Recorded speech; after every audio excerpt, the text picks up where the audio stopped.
बच्चे के नन्हे हाथों को चांद सितारे छू लेने दो। चंद किताबें पढ़ के ये भी हम जैसे हो जाएंगे। दोस्तों, बचपन अपने आप में बहुत मासूम होता है और बचपन की बात समझने के लिए और बचपन के साथ राब्ता करने के लिए आपको उसी की मासूमियत के लेवल पे जाना पड़ता है। इसीलिए आप बच्चों के साथ तोतली भाषा में बातें करते हैं, ताकि बच्चा भी आपकी बात समझे और आपके साथ उतने ही एनर्जी के साथ और वही प्यार के साथ, वही प्रेम के साथ आपकी बात का जवाब दे। सिनेमा में जब हम बात करते हैं, तो सिनेमा में भी बच्चों के लिए फ़िल्म बनाने के लिए कुछ ख़ास करना पड़ता है। आज ऐसी ही बातें होंगी आज की बात में, क्योंकि आज है बाल दिवस। बहुत-बहुत स्वागत है आपका और मैं हूँ पवन सिंह। दोस्तों, बच्चों की फ़िल्मों की अगर बात की जाए, तो भारत में सिनेमा तो जैसे हम सबको मालूम है 1913 से शुरू हो गया था और उसके बाद 47 तक आते-आते सिनेमा में इंडिपेंडेंस की जो एक आज़ादी की लड़ाई थी, उसके प्रति अपना योगदान देने के लिए फ़िल्म मेकर्स ने बहुत काम किया। इसमें पृथ्वी थिएटर का नाम काफ़ी आता है, जिसने पूरे भारत में घूमकर और घुमक्कड़ प्ले किया, पृथ्वी थिएटर के अंदर भी प्ले किए, जिससे लोगों को जागरूकता मिली। पर जब भारत आज़ाद हुआ और उसके बाद भारत को मिले भारत के पहले प्रधानमंत्री पंडित जवाहरलाल नेहरू, तो उन्होंने 1955 में children's film society of India की स्थापना की और इसके अंतर्गत पहली जो बच्चों के लिए फिल्म बनी थी, उसको डायरेक्ट किया था केदार शर्मा ने और फिल्म का नाम था जल्दी। हालाँकि हम ये नहीं कह सकते कि यही वो फ़िल्म थी जिसके साथ बच्चों की फ़िल्मों की नींव रखी गई, क्योंकि बच्चों की फ़िल्में इससे पहले भी बनती थी। सबसे पहली अगर फ़िल्म का नाम आता है, वो 1946 में आता है, फ़िल्म थी बच्चों का खेल। और उसके बाद 1954 में राज कपूर ने प्रोड्यूस की थी फ़िल्म, जिसमें डेविड बहुत अच्छे किरदार में दिखाई दिए थे। फ़िल्म का नाम था बूट पॉलिश।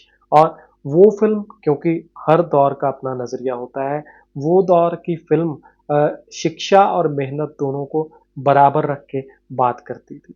क्योंकि उस दौर में गरीबी से निकलने का, गरीबी से निजात पाने का एक ये भी तरीका था कि शिक्षा के साथ-साथ मेहनत की जाए। और उस फ़िल्म का एक गाना जो बहुत हिट हुआ था, नन्हे मुन्ने बच्चे तेरी मुट्ठी में क्या है। दोस्तों, फिर जब केदार शर्मा की जल्द ही पाई, उसके अगले साल ही फिर दोबारा फ़िल्म आई दो आँखें बारह हाथ, यानी कि 1957 में। दोस्तों, हालाँकि इस फ़िल्म की अगर बात की जाए, तो ये फ़िल्म प्रॉपर एक चिल्ड्रन फ़िल्म नहीं थी, इसको हम एक मोटिवेशनल फ़िल्म कह सकते हैं। पर इस फ़िल्म ने बच्चों के मन में बहुत पक्का घर कर लिया, क्योंकि इस फ़िल्म में था वो आइकॉनिक गाना, ऐ मालिक तेरे बंदे हम।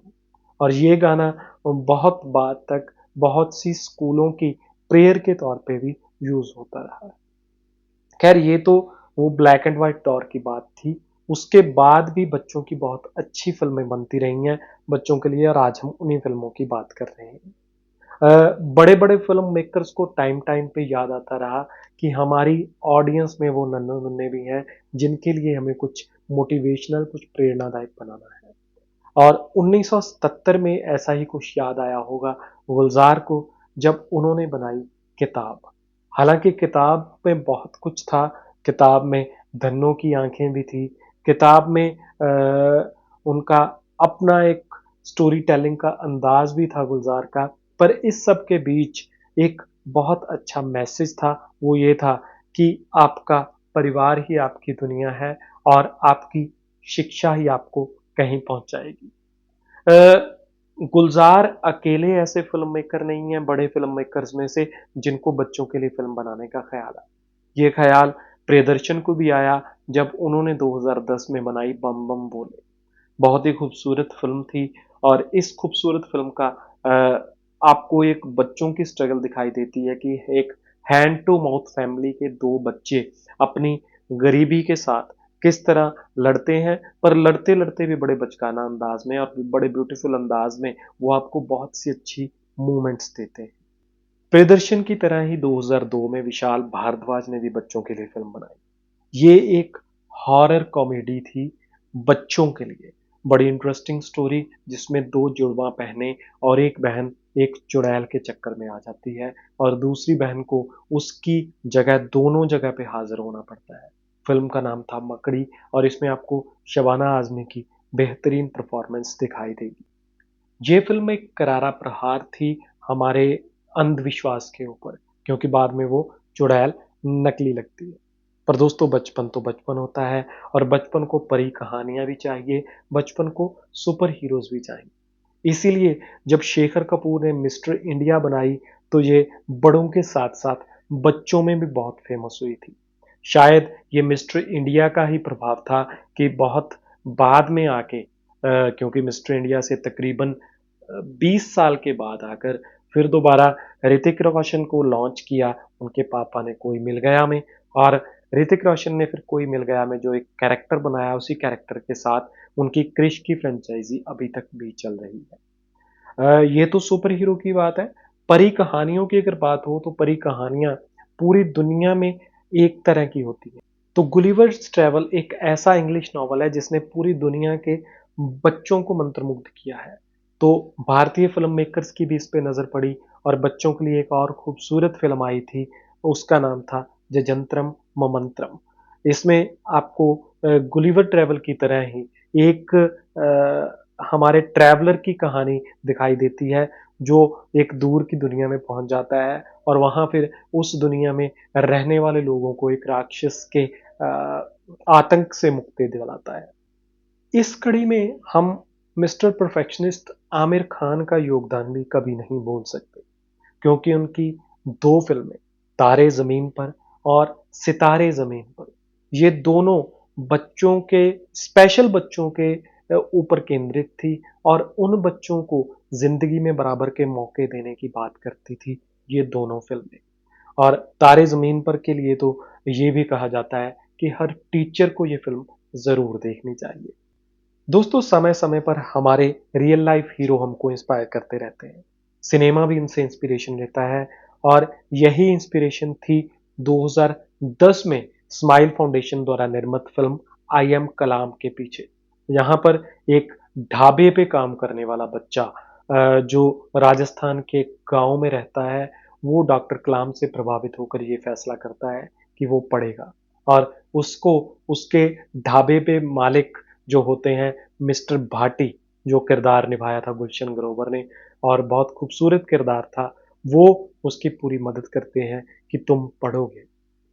अ, फ़िल्में शिक्षा भी देती हैं। एक इसी तरह की शिक्षा की कहानी थी स्टैनली का डब्बा, जहाँ पर एक बच्चा जो ऑर्फ़न है, जो अनाथ है, उसके क्लास वाले बच्चे उसकी मदद करते हैं क्योंकि उसके पास टिफ़िन नहीं होता, पर उसको टिफ़िन फिर उसके साथ वाले बच्चे अरेंज करके देते हैं। ये एक टीचर और एक स्टूडेंट के बीच के बड़े भावनात्मक रिश्ते का प्रतीक है ये कहानी स्टैनले का डब्बा। सिनेमा में वक़्त-वक़्त पे नई टेक्नीक्स भी आती रहती हैं और उन टेक्नीक्स के साथ सिनेमा की स्टोरी टेलिंग बदलती जाती है। एक ऐसा ही मोड़ बच्चों की फ़िल्मों में भी आया 90s के दौर में जब 1998 में फ़िल्म रिलीज़ हुई थी छोटा चेतन। छोटा चेतन की कहानी तो चलो अपने आप में जो थी वो थी, पर छोटा चेतन की स्टोरी टेलिंग में 3D फ़िल्मिंग का जो इफ़ेक्ट था उसने पूरे भारतवर्ष के बच्चों को बहुत ज़्यादा आकर्षित किया अपनी तरफ। तो दोस्तों बाल दिवस के अवसर पर ये थी कुछ उन फ़िल्मों की बात, जो फ़िल्में अगर आप दोबारा देखेंगे तो आपको आपका बचपन कुछ देर के लिए दोबारा जीने का मौका ज़रूर मिलेगा। हालाँकि ये बात सिर्फ़ फ़िल्मों तक सीमित नहीं है। आप दूरदर्शन क्लासिक्स में से अगर मालगुडी डेज़ देखेंगे, तो भी आपको वही मज़ा आएगा और अगर आप children's film society of India की तरफ से बनाई हुई पोटली बाबा की का कोई एपिसोड ढूँढ लेंगे, तो वो भी आपको वही मज़ा देगा। नए बचपन को यानी कि अपनी अगली जनरेशन के बच्चों को अपने साथ बिठाकर अगर ये फ़िल्में दिखाएँगे, तो अपने बचपन की कहानियाँ, उनके बचपन की कहानियाँ दोनों साझा होंगी आपस में और आपका मज़ा मैं गारंटी के साथ कह सकता हूँ कि दोगुना चौगुना हो जाएगा। तो आप मुझे कमेंट्स में ज़रूर बताइएगा कि इनमें से कौन-सी फ़िल्म के साथ आपके बचपन की खूबसूरत याद जुड़ी हुई है। कमेंट्स में मुझे ये भी ज़रूर बताइएगा कि कोई और ख़ास फ़िल्म जो बचपन को अपनी तरफ आकर्षित करती हो, जो मैं भूल गया हूँ, वो मुझे ज़रूर याद करवाइएगा। हालाँकि इनमें जो काम करने वाले चाइल्ड एक्टर्स थे, वो भी बड़े ख़ास थे और अपने दौर में उन्होंने अलग-अलग पहचान बनाई। पर वो बात के लिए हम दोबारा किसी दिन जुड़ेंगे आज की बात में, और उसके लिए आप जुड़े रहिए गुफ्तगू चैनल के साथ। अगर सब्सक्राइब नहीं किया है, तो अभी सब्सक्राइब कीजिए गुफ्तगू चैनल को, अभी लाइक कीजिए गुफ्तगू चैनल के पेज को। और दोस्तों, अब बारी है आज की बर्थडे विशेज़ की।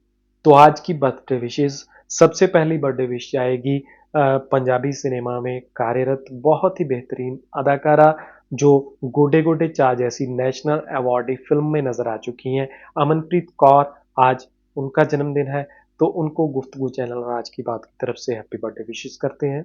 उसके बाद बर्थडे विशेज़ हमारे अच्छे दोस्त, बहुत अच्छे एक्टर जो पंजाबी सिनेमा में सराबा जैसी फ़िल्म में नज़र आ चुके हैं, सरताज भुल्लर का भी आज जन्मदिन है। तो सरताज भुल्लर को गुफ्तगू चैनल और आज की बात की तरफ से जन्मदिन की शुभकामनाएँ। और उसके बाद पंजाबी और हरियाणवी म्यूज़िक इंडस्ट्री में एक्टिव, काफ़ी अच्छे कंठ की मालिक, खूबसूरत गायिका कैनी कौर का भी आज जन्मदिन है। तो कैनी कौर को भी गुफ्तगू चैनल और आज की बात की तरफ से हैप्पी बर्थडे। और दोस्तों, अगर आप इसी तरह के फ़िल्मी किस्से, फ़िल्मी कहानियाँ पसंद करते हैं, तो ज़रूर जुड़िए गुफ्तगू चैनल के साथ। अभी सब्सक्राइब कीजिए, बेल आइकन प्रेस कीजिए ताकि आप कोई भी वीडियो मिस ना करें, और अपनी फीडबैक ज़रूर दीजिए। अभी लाइक कीजिए गुफ्तगू चैनल के पेज को।